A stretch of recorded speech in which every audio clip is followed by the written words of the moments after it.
In the name of Allah, the most gracious, the most merciful. All thanks and praise be to Allah, the Lord of the mankind. Our dear students, good morning and peace be upon you all. Let's start our English session today about Unit 1 to complete Lesson 2, 3 and 4, Subject and Object Questions. Subject and Object Questions. Rewrite the following. Number 1, it's possible that he will find a job at the new company. Use possibly. The second one, it's clear that she doesn't remember. Use clearly. This expression, it's possible that, has the same meaning as possibly. So, if we want to use possibly, we must drop it's possible that. When we drop it's possible that, the sentence will be he will find a job at the new company. How can we use this adverb between the words? We use this adverb after auxiliary verbs. As we agreed before, we use adverbs at the beginning or at the end after verb to be an auxiliary verbs. The word will is an auxiliary verb, so we use possibly after will. He will possibly find a job at the new company.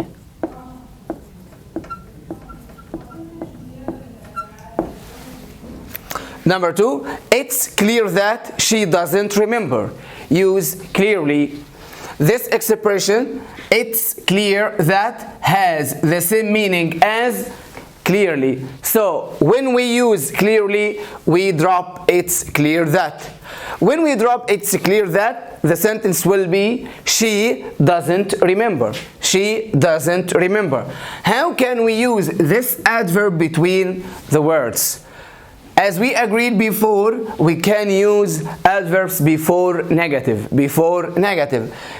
Negative doesn't, so she clearly doesn't remember.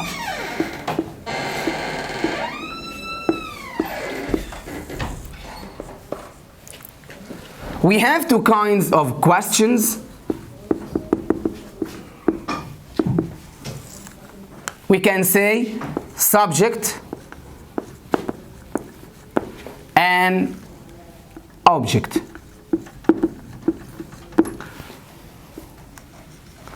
What's the difference between subject questions and object questions? For example, who built the pyramids?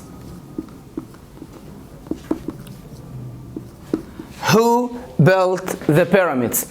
If I want to answer, I can say the ancient Egyptians.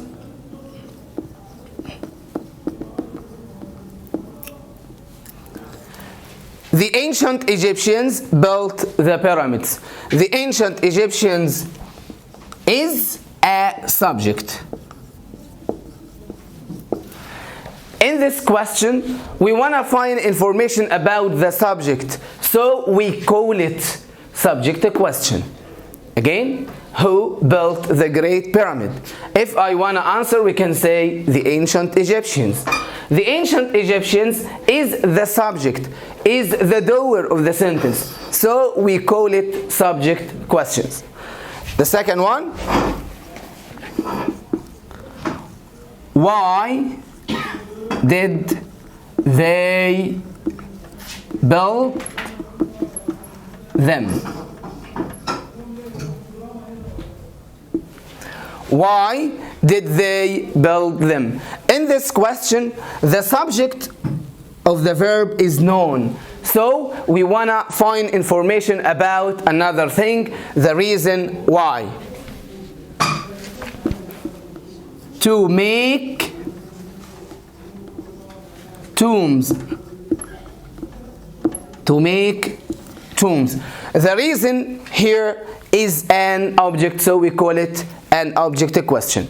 The difference between subject questions and object question, if you ask about the information you want to find. In the first one, I want to find information about the subject, so we say subject questions.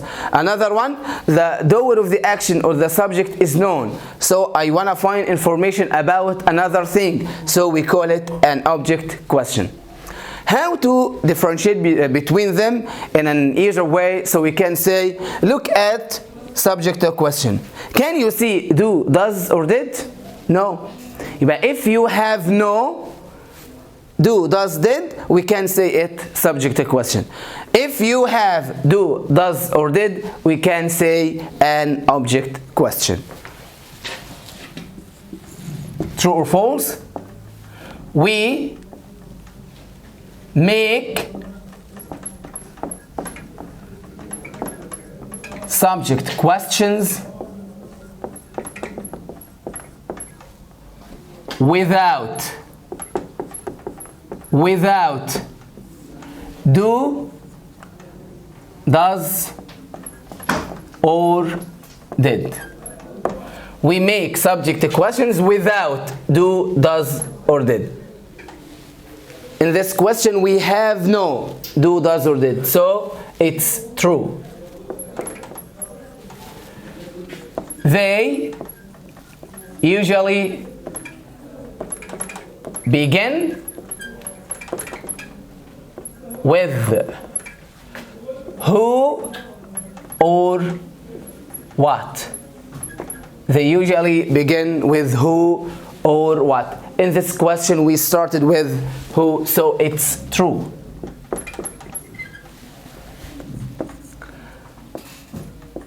We use do, does, and did to make object